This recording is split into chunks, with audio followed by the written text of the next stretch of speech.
السلام عليكم ورحمة الله تعالى وبركاته. موضوع اليوم هو موضوع جميل جدا. موضوع عن دولة إفريقية صغيرة صدر عليها واحد القانون فيها مخالف للقوانين التي تصدرها معظم الدول العربية، وهو تحت عنوان تعدد الزواجات في إريتريا وعزوف الزواج في المغرب وفي دول أخرى أيضا. بموجب القانون الذي صدر في إريتريا يقضي بتعدد الزواجات نظرا لقلة الرجال وكثرة النساء، كذلك في المغرب وفي دول أخرى عربية. لكن المشكل، أين المشكل في هذه الدولة؟ إذا كان رجل له زوجة واحدة يمكن له أن يتزوج 2، فإن رفض الزوج أن يتزوج بأخرى فله السجن وله الغرامة، غرامة مالية. وإن رفضت الزوجة الثانية الخضوع للرجل، يعني لا تريد أن تتزوج أو لا تريد أن التعدد في الزواج، فلها أيضا الغرامة ولها أيضا الحبس.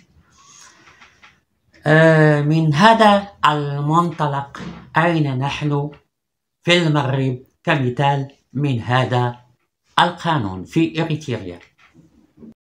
إذن هذا القانون الذي قامت به هذه الدولة الإفريقية فهو قانون في صالح المرأة وفي صالح الرجل وفي صالح المجتمع وفي صالح الشريعة الإسلامية التي أمرتنا بالتعدد حتى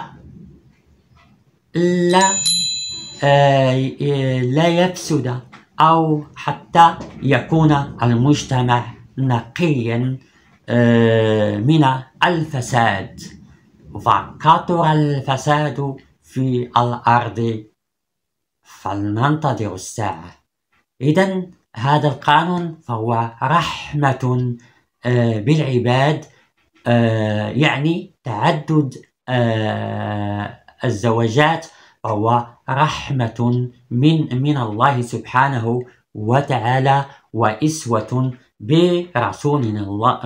برسولنا محمد صلى الله عليه وسلم.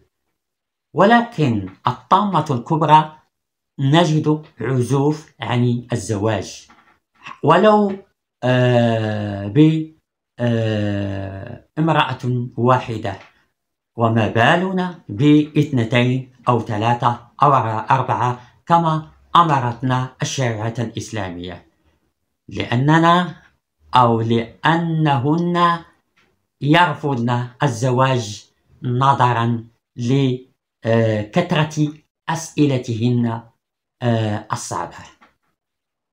حينما يتقدم الرجل لأن يتزوج فلا بد أن المرأة تشترط عليه شروط الزواج، وهي شروط قاسية عن الرجل: السكن، غلاء المهر، أين تسكن، يعني دير لي داري،